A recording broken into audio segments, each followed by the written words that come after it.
Good morning, everyone. Coming to you from Leduc, Alberta, Canada. Today is June the 12th, 2024. This is week 2 of the weekly knowledge building series I am beginning to offer. I hope to record 52 sessions, and this is number 2. The series is called Stream of Consciousness from Free Flow to First Draft. And the idea is that the for me, I like to always talk about how my experience with stream of consciousness took me hostage, right? And I could not get away from these downloads and downloads and downloads of words and pictures that came to me. And so what I needed to learn in the past 15 years is, how do I deal with downloads? What do I do? And the presenting issue, as I like to call it, is I'm a stream of consciousness writer. I need help because at the time I didn't know what was happening. I would just write and write and write, and sometimes I didn't have time to eat, or I didn't even have time to sleep. And just give me a moment. I think somebody needs to go outside here. Want to go outside, Lucy? There you go. Okay. So as I continue then, the words came so quickly, one downpour after another, and then another project and another project. And I was very, very confused. I'll just let you know there is another dog here. Oh no, she does not want to go outside. But I found myself very confused. And now I'm in the process of really wanting to learn more about stream of consciousness writing, how it impacts me, and even what does it mean. And as I experience and as I learn about stream of consciousness writing, I'm taking you along on my journey. All right, so the purpose for today's live is setting writing goals, how to set realistic and achievable goals for stream of consciousness writing. And let me look at the next slide here. So I find it interesting because setting writing goals can be particularly challenging for those engaging in stream of consciousness writing, especially if they're not accustomed to organizing their thoughts or creating outlines. Okay. However, establishing realistic and achievable goals is crucial for fostering productivity, maintaining motivation, and achieving a sense of accomplishment. Please excuse me for a moment. There's another dog going out. Okay. There you go.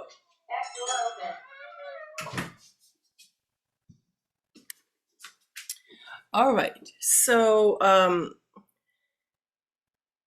the challenge for me in the beginning was there was no way of controlling what was happening. Like I said, the words just came and they came and they came and they came, and there was no way I could stop them and say, okay, let's do a little bit here, a little bit there, kind of thing. There was no way of doing that. In the beginning, there was a flow and I could not stop the flow. Now, as I'm more experienced, I'm able to do what I'm going to talk about in this session here. Okay, and there are several strategies that will help you to set effective goals in the context of stream of consciousness writing. Okay, start small and build gradually. Now, by this, before I even get to explaining more about the topic, I want to say that if you have the initial downpours, let them happen. Let them happen. Let the words come out. Let the pictures come out. Let the songs come out. Let them come out, because you're not going to be free of all those downpours until they're out of you. And once that has happened, then you can start by engaging in these strategies that I'm offering to you. Okay, so the second point we're going to discuss is focus on time-based goals rather than output. Okay, and I like the word output, because when I was writing for weeks on end, not able to stop because of the flow, um, it was all output, and there was no way of just saying, okay, I'm just going to write for an hour, or I'm going to write for 20 minutes. No, it just came and came and came. The third point we're going to look at is creating a comfortable and inspiring writing environment. Okay, initially, as I refer back to my first experiences, it didn't matter what my environment was like, because there was no stopping the outpouring. The word that I use, and I've written about it, is I was taken hostage by stream of consciousness writing.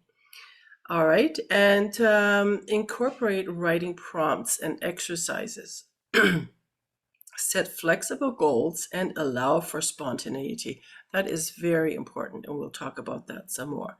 Use journals or digital tools to track your progress. Join a writing group or find a writing buddy. Celebrate small wins and milestones.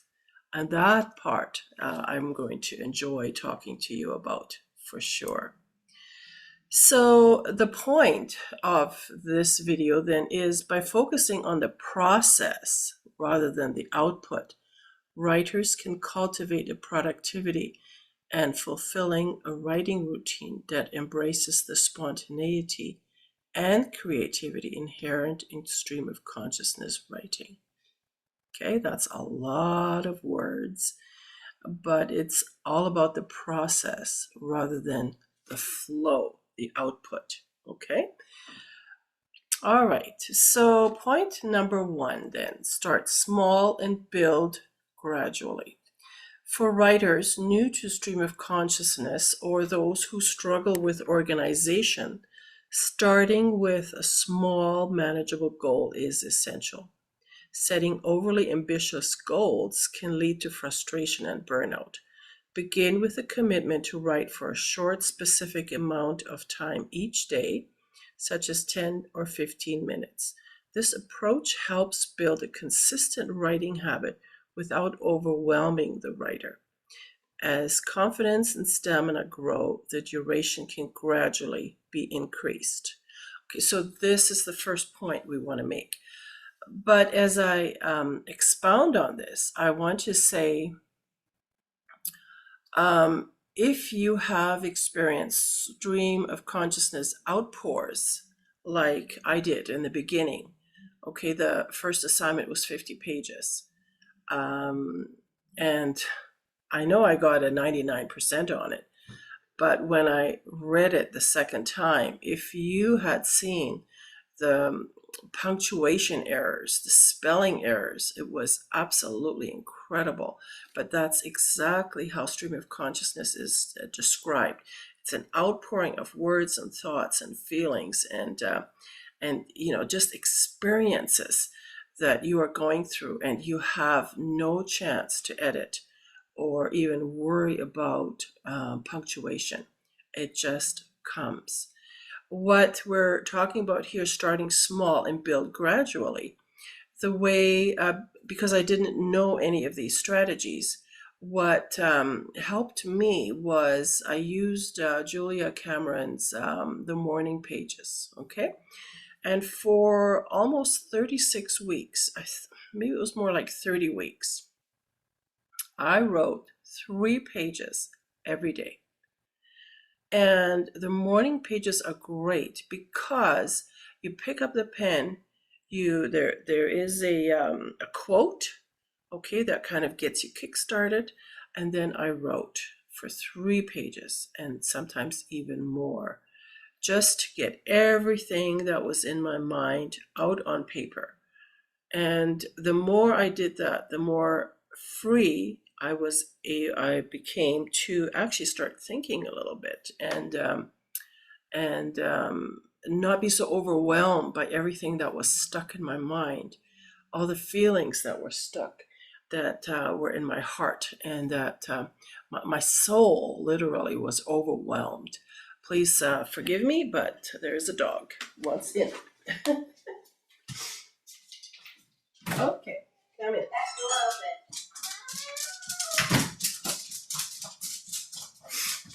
All right. So what I'm trying to say is, in the beginning, you may have already had these experiences of downpours, or you may just be in the midst of it. Okay, allow that to happen. Allow your words to come out. Just, you really need to let them come out. Your thoughts, your feelings, everything needs to come out, and don't censor it. Just allow it to happen.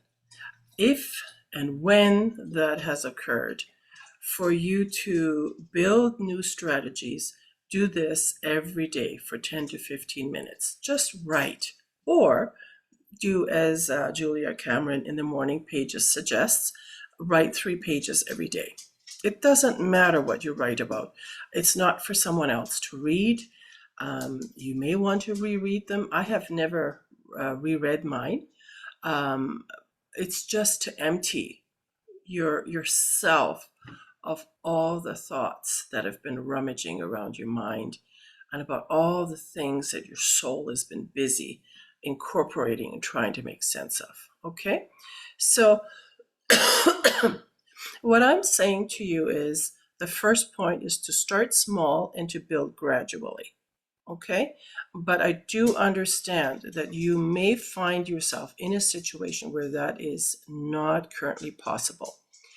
Deal with what you have going on, and then consider that when you are ready to begin addressing your stream of consciousness writing style, that you just write every day 10 to 15 minutes, and it will help you tremendously. Okay? The focus on time-based goals rather than output. Now, Julia Cameron is about output. Okay, so it's 3 pages every day, and I found that helped me tremendously.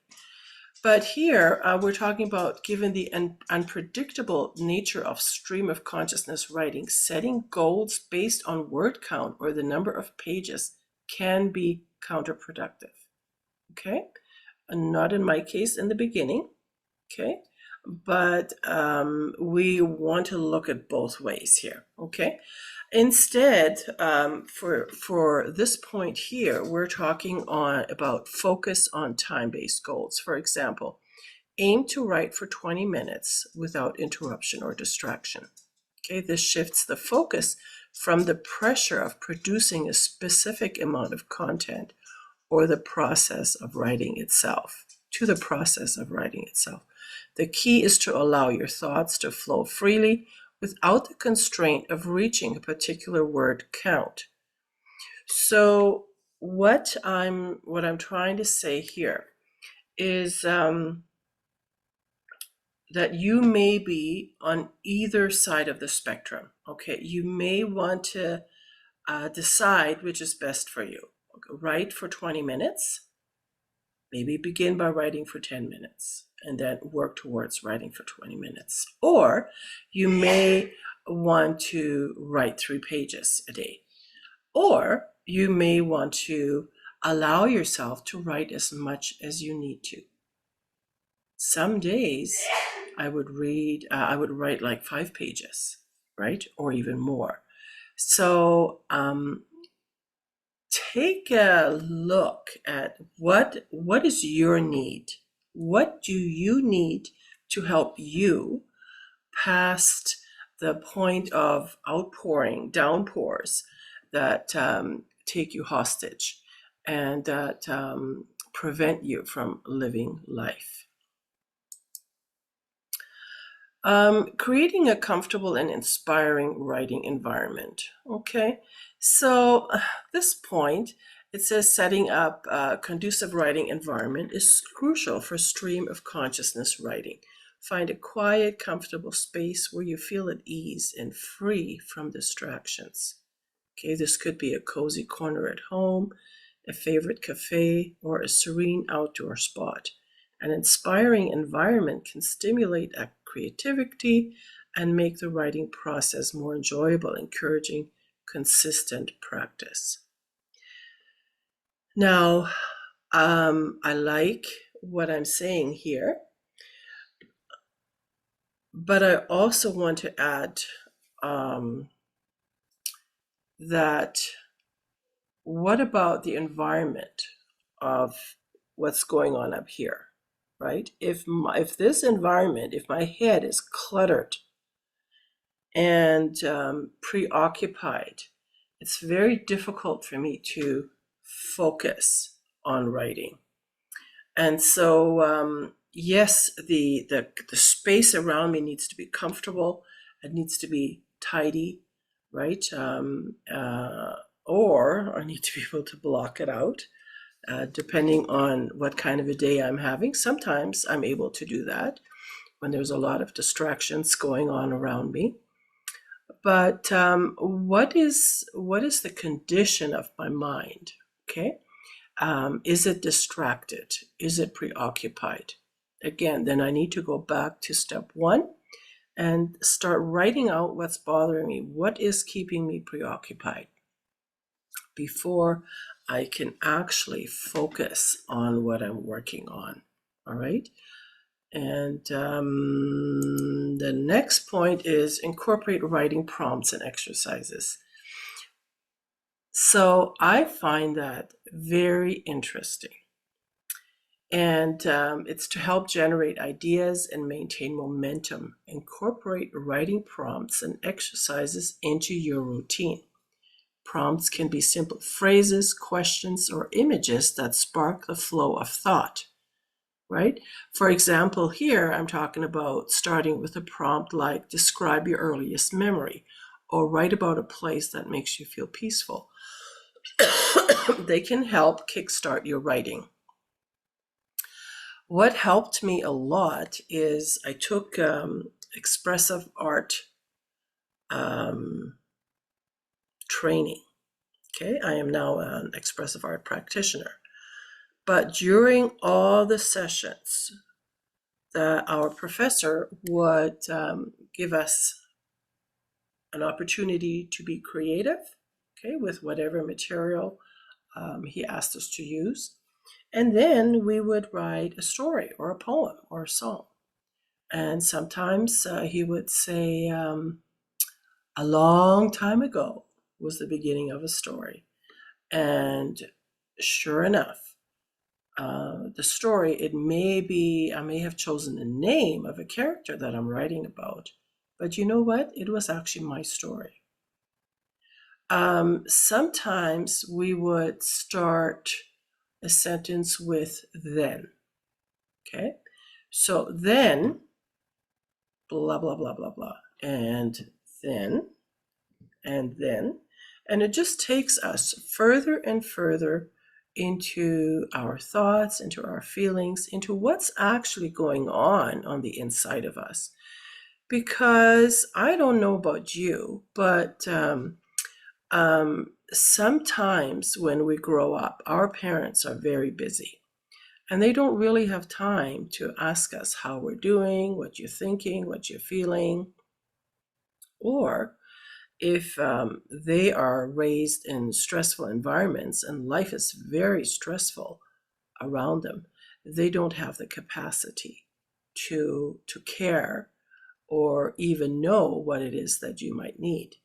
And so what's happening during these times is that we are taken back. It's almost like a parent sitting there and saying, and then what happened? And then what did you do? And what was that like? So I want to encourage you to use writing prompts to help you. Even if you,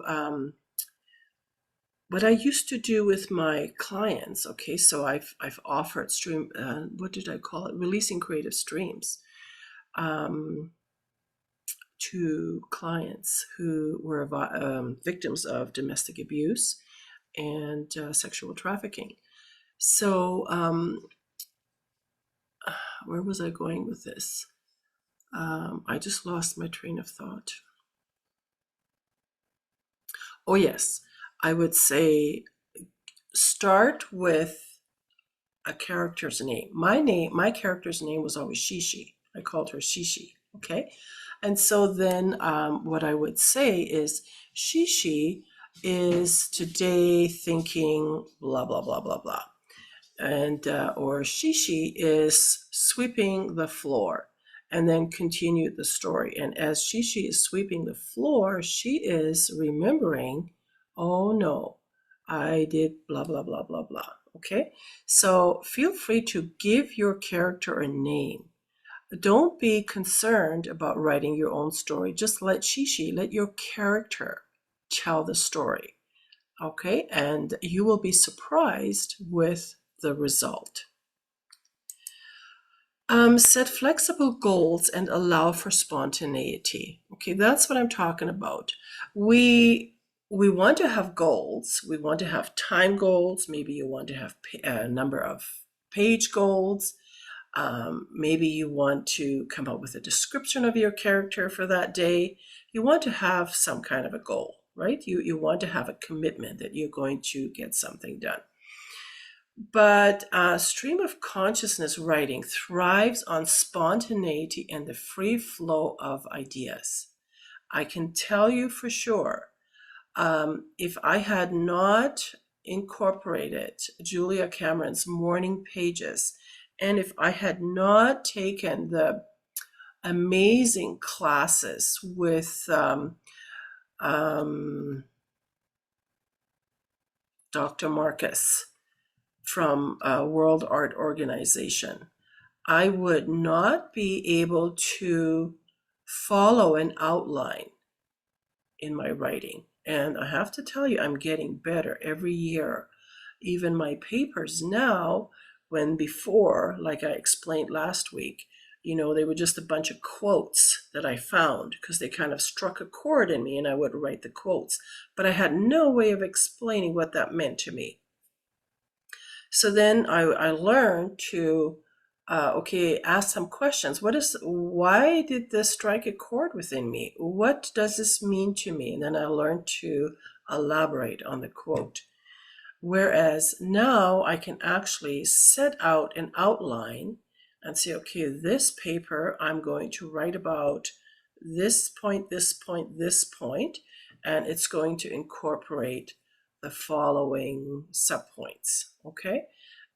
But that has come through several years of intensive training, self-training, training that I will talk more about the help I received later.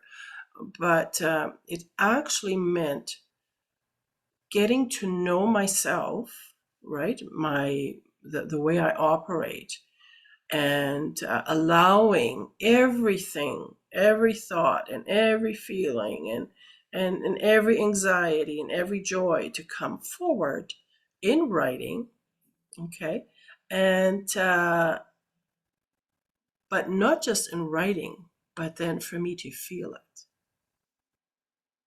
And by feeling it, I want to add my characters were sad sometimes, and I felt their sadness. My characters, like George and Gertrude in Evil Lurking from Electric Chair to Kingdom Grace, right? They found each other after 50 years of being apart. And I had that idea while I was driving down the QE, towards Leduc from Edmonton. and I nearly drove off the road. I was in absolute tears because Gertrude and her husband would find each other. And then I was able to create, I had to go back to some of my writing, edit it, and I was able to create just this amazing time when they found each other and recommitted each other to be together, despite all the difficulties they had endured. And I'm not going to give away any more details than that. You'll need to buy the book to find out what that is all about. Okay, so when we're talking about here flexibility in goals and allowing for spontaneity, right? We don't want to control, right? Being controlled in an academic setting is very difficult for stream of consciousness writers. Okay, so we as stream of consciousness writers, we've got to let the stuff out, but we want to learn how do we offer our knowledge, the things that we're understanding from the courses, from what we're taught. How do we need to present that so we get good marks? Okay, so we need to do both. We need to allow the right brain and the left brain to come together without losing the gift, right, of the flow. And as you see, I feel the truth of that, right? Just stopping for a moment, because yes, the left brain thinkers, they have no trouble with outlines. Left brain thinkers can't read the stream of consciousness writing. They want to organize it. They want to put everything in nice little boxes. But we need to be able to serve both audiences. Use journals or digital tools to track your progress, okay? So keeping track of your writing sessions can provide a sense of accomplishment and help identify patterns in your habits. So use a journal or digital tool to record the duration of each session, the prompts used, and any notable insights or breakthroughs. This record can serve as a motivational tool and a way to reflect on your growth as a writer. And I'm going to take it a step further, because what I think it was my fourth project where I had, I think it was 2 boxes of journals, of handwritten journals, 30 some years of journals that I went through. And I could not believe the poetry I found in those journals. I was absolutely blown away. So what I did is I actually started collecting the poetry in a poetry journal, a digital one. Then I found songs. I had written songs. I started a song journal.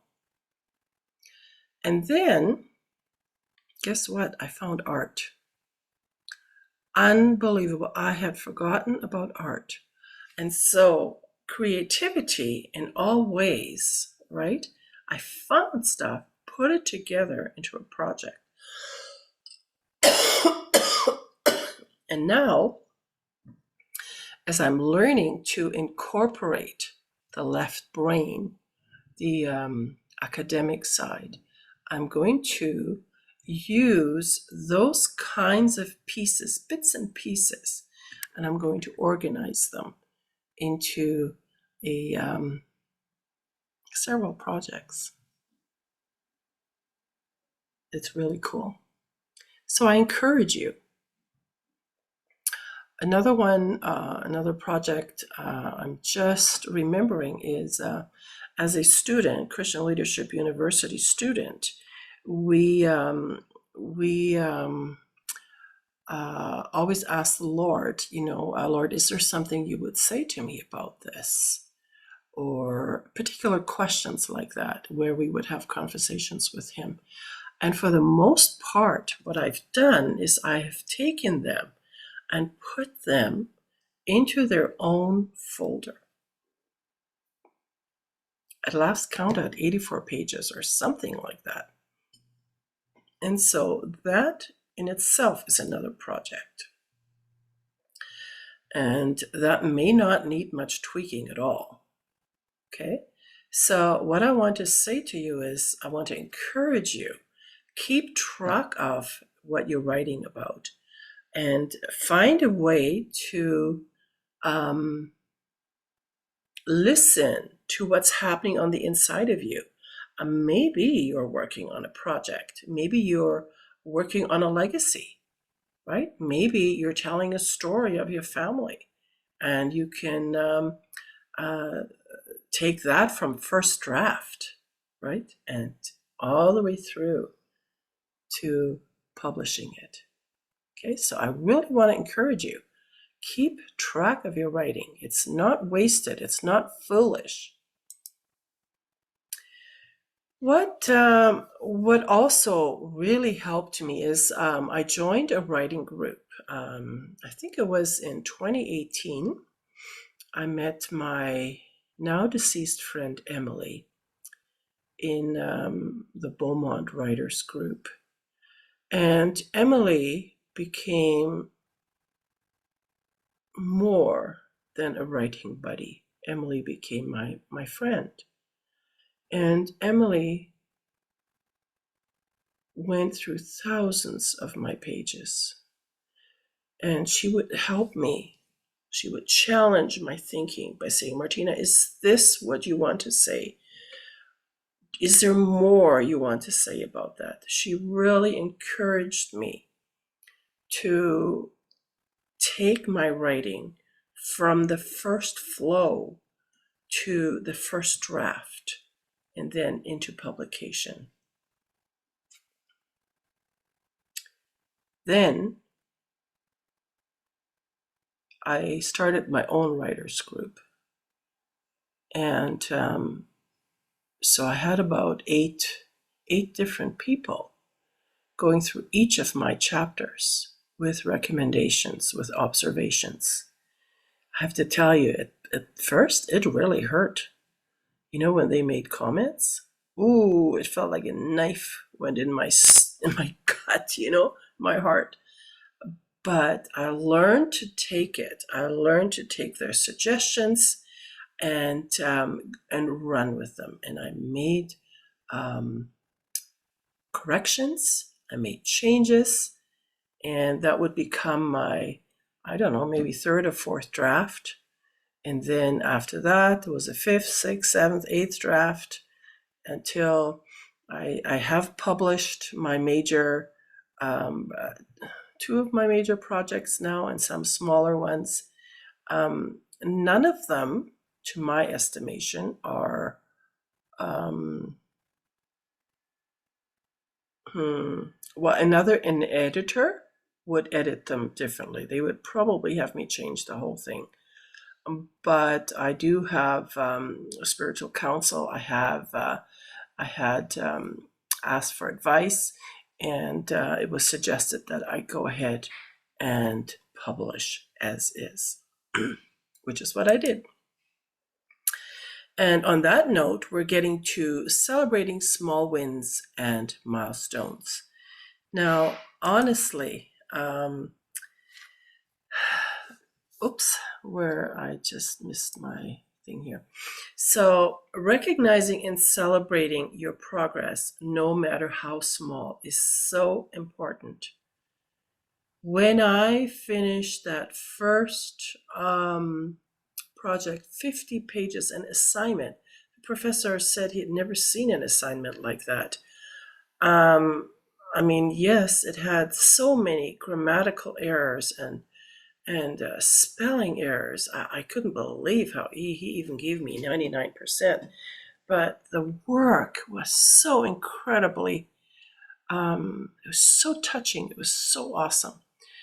And so he celebrated my progress. And with him doing that, I was very happy and very proud.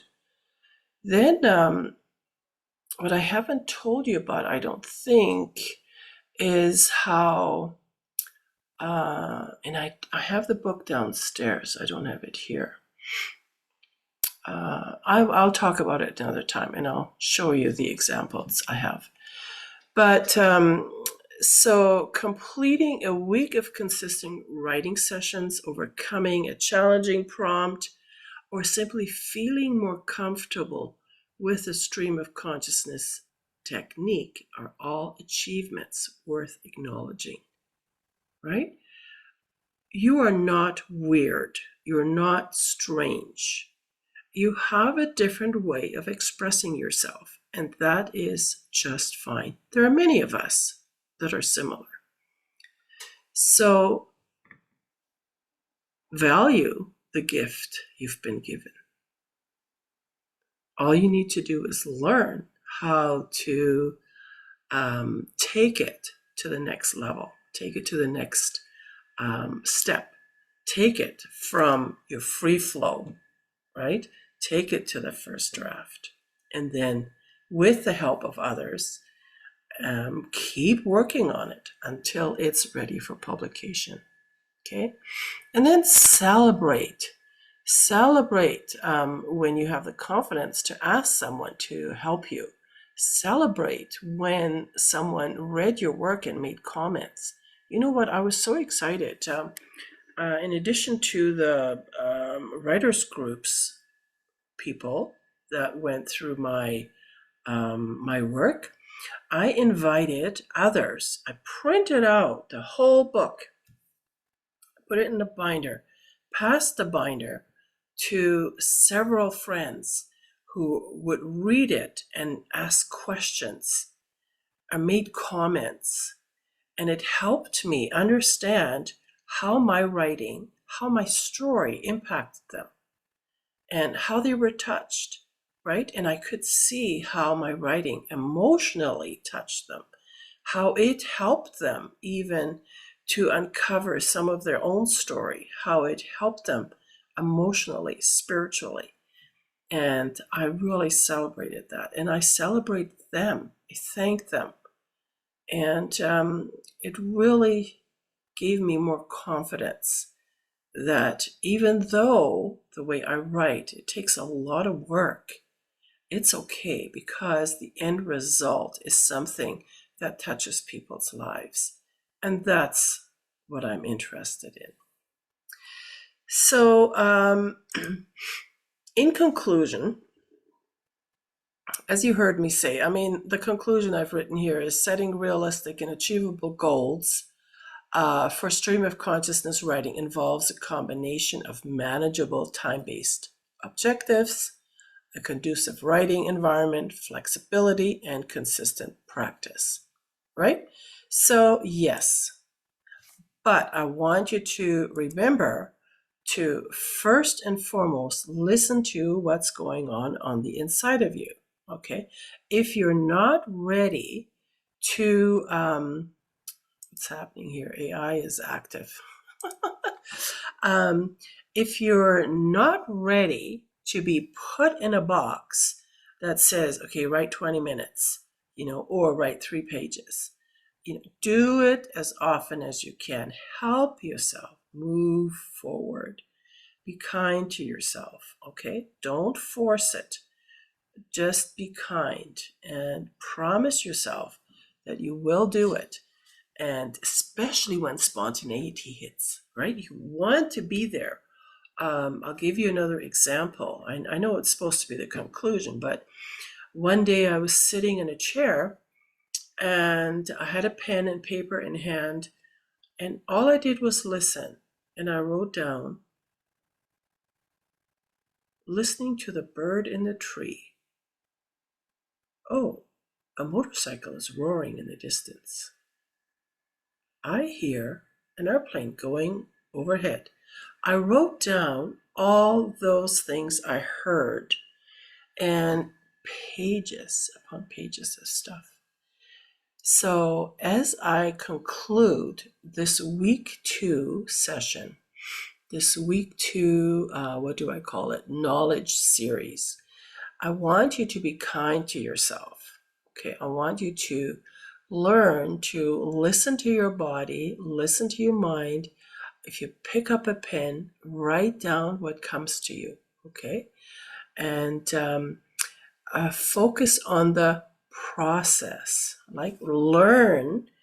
What is the word that we embody?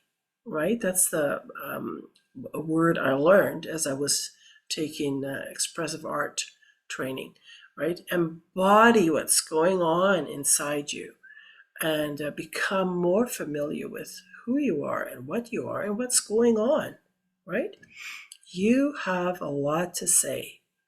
And yes, in your days of schooling, in your college days, in university days, your way of writing may not have been appreciated.